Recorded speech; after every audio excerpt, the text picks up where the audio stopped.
వక్ఫ్ సవరణ చట్టం 2024ను పార్లమెంట్లో ప్రవేశపెట్టడం జరిగింది. మరియు దాన్ని బీజేపీ ప్రభుత్వం టీడీపీ మరియు జేడీయూ సహాయంతో ఆమోదించుకొని ఆ బిల్లును కార్యరూపం దాల్చడం జరిగింది.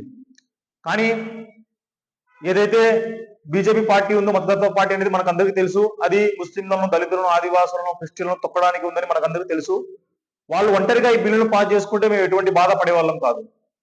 సెక్యులర్ పార్టీ అయినా ఆంధ్రప్రదేశ్ టీడీపీ ఆ బిల్లుకు మద్దతు ఇచ్చి ఆ బిల్లు పాస్ కావడంలో మెయిన్ కీ రోల్ ప్లే చేస్తున్నారు వాళ్ళు.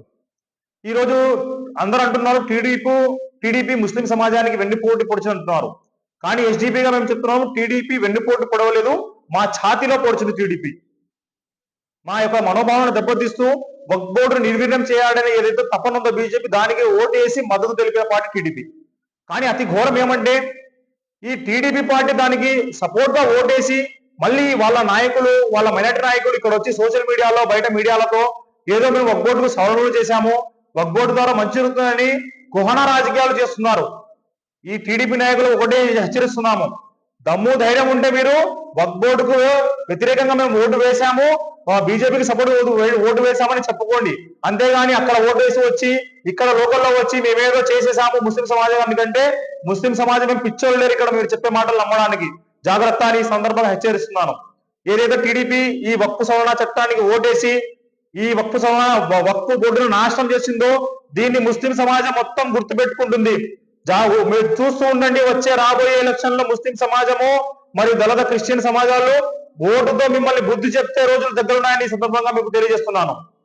అదేవిధంగా ఈ మైనార్టీ నాయకులు, మీకు ఇప్పటికైనా మీ మీద కొంచెమన్నా ఆత్మాభిమానం ఉంటే టీడీపీ పార్టీని వెంటనే రాజీనామాలు చేసి స్వతంత్రంగా నీతి నిజాయితీగా బతకండి.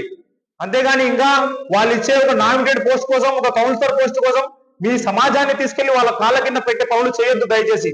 ఈ రోజు ఎలాగో గడిచిపోతుంది, రేపు మనం చావాల్సింది ఫైనల్లీ ఆ భగవంతునికి జవాబు చెప్పాలి. అప్పుడేం చేసుకుంటారు మీరు ఒకసారి ఆలోచించండి. చావు తర్వాత కూడా ఏం చేస్తారనే దాని గురించి ఆలోచించండి. ఎంతసేపు ఉన్న ఒక నామినేట్ పదవి కోసం, ఒక సర్పంచ్ కోసం కాదు, మీరు సమాజం కోసం పనిచేయడం నేర్చుకోవాలి.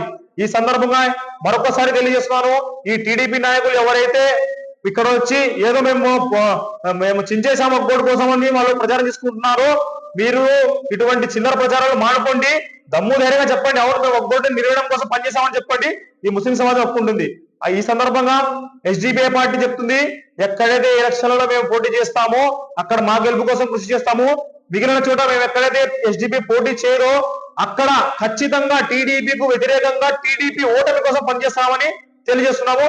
జై హింద్, జై భీమ్, జై ఎస్డిపిఐ.